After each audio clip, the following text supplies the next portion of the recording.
Hey guys, welcome back to the Clueless Dad. Hey, I wanted to go over a L4701 gear drive tractor today. This tractor is basically in your L series. It would be the biggest model in an L series that you can get in a series that is an open cab. This model is 47 horsepower. This model is a gear drive, which you can tell because it's got the four-wheel drive sticker there. If they're hydrostatic, it'll say HST right there. This model, as you can tell, you've got ag tires on the rear, 3-point hitch, rear PTO. This model, you can kind of tell I've got the rocks down on it. But when you kind of look through it, just some average things on this one. This model does have a DEF system on it, which means you're going to have to do just a diesel regeneration. You're not going to add any kind of DEF fluid to it, just a regeneration of the diesel fluid. So that's what you're gonna have to do on it, which it's really easy. When you're driving, you'll hear a series of beeps. When you do on the dash, you're gonna have two buttons right here. There's a series of prompts that's on your fender that tells you what to go through to get that part fixed. So on this model, you're gonna know that it comes with an LA765 loader, and it's gonna have, this one is gonna have at least a quick attach bucket, which is a skid steer attach, whatever you want to call that. I call it skid steer attach. To raise the hood up on this model, you are going to have to tilt that grill forward to raise the hood up. So that is one thing you're going to have to do. The loaders on these do come off pretty easy. You have a kickstand that's right there. You'll basically release that kickstand to the ground. You're going to pull your pins here.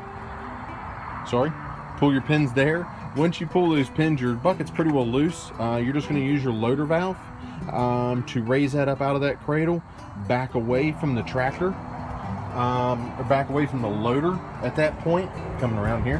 And once you back away from it, you're going to unhook your loader valves from it, and you're going to plug them on each side so you know where they go, and it keeps dirt, bugs, that kind of thing out of it. So that's pretty much how it goes on. To re-put it back on, you'll do the same thing again. So you're going to notice, you're going to see an oil filter right there on the side of the engine, really easy to get to. This model, you can see it does have your ag tires. So everything on this one is pretty easy to get to. Your diesel fuel tank is up on top of the hood on this. Your exhaust is down low. So you're going to see on your floorboard, you're going to have your clutch. You're going to have your split brake on that side with your throttle, because this one is a gear drive.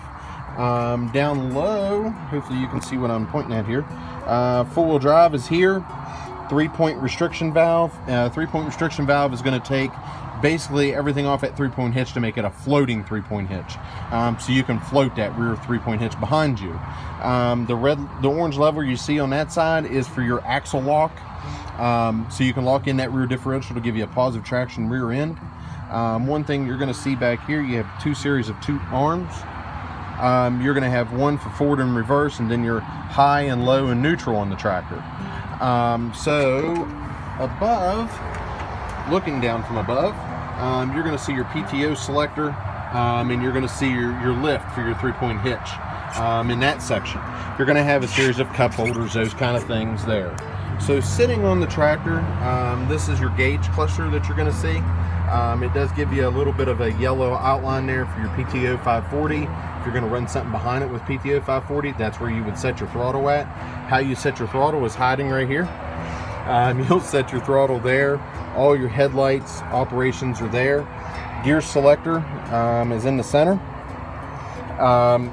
Parking brake is here, so you'll push that brake down and see how it went down. I had the parking brake set to set it. Now your parking brake is set. Really easy to do. Key switch is here. Loader valve is here, and it does have a float. See, when I put that up in there, you can actually see it detent, and it stays. That's when you put your bucket in a float. So it's going to float with the ground, which means when you're back dragging, you're going to follow the lay of the land. You're really not going to dig into anything. So it's going to make it really nice for back dragging, those kind of things. So You can see grease fittings are all over, so it's a good idea to read your owner's manual on this, kind of get an idea where all your grease fittings may be on the tractor, so that way you can figure out where you're going to grease everything at. So it's a really nice tractor. This is one of the bigger ones that you can get. 47 horsepower. It's big. It's definitely, if you parked it the 3902 or 3901 side by side, you can definitely tell the two of them. There's definitely a difference there. So you can tell we got the ag tires. You got front axle guards there over the front axle, so you're not going to get any damage coming. These are frame mounted loaders that you can see.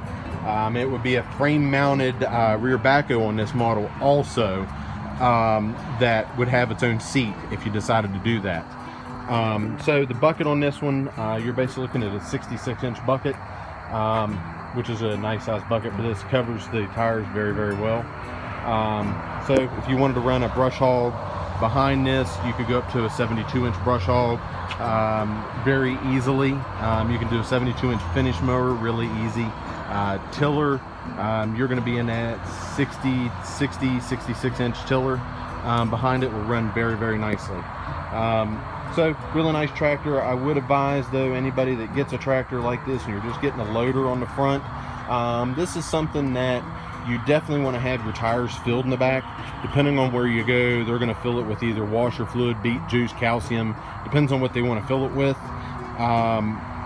You know, just depends on what you want to use to add a little bit of weight to the back end of these tractors.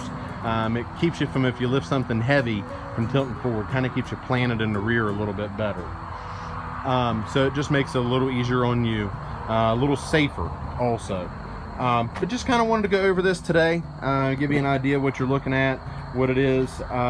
One thing you're going to know on the channel that I did add, that every Monday and Friday mornings at 8 a.m. Eastern time, I'm going to have videos coming out. I'm going to start a schedule instead of just posting willy-nilly like I have been doing, for better words.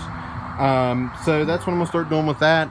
And so just wanted everybody to kind of have an idea of that, what was going on with my channel. You know, normally I was posting 1-2 videos a day. And guys, please let me know if a video you don't like it, something you don't like about it, let me know in the comments. Let me know what I'm doing wrong. I'm still new at this. I don't know really what I'm doing wrong, if I am. So if you see something you don't like, let me know. I love to hear the feedback. I'd love to change it for something you don't like, change it to something that you do. So give me a yell, let me know what I'm doing, and let me know how I'm doing. Give me a thumbs up if you can, and remember, please subscribe and ring that bell. Thank you. Have a great day.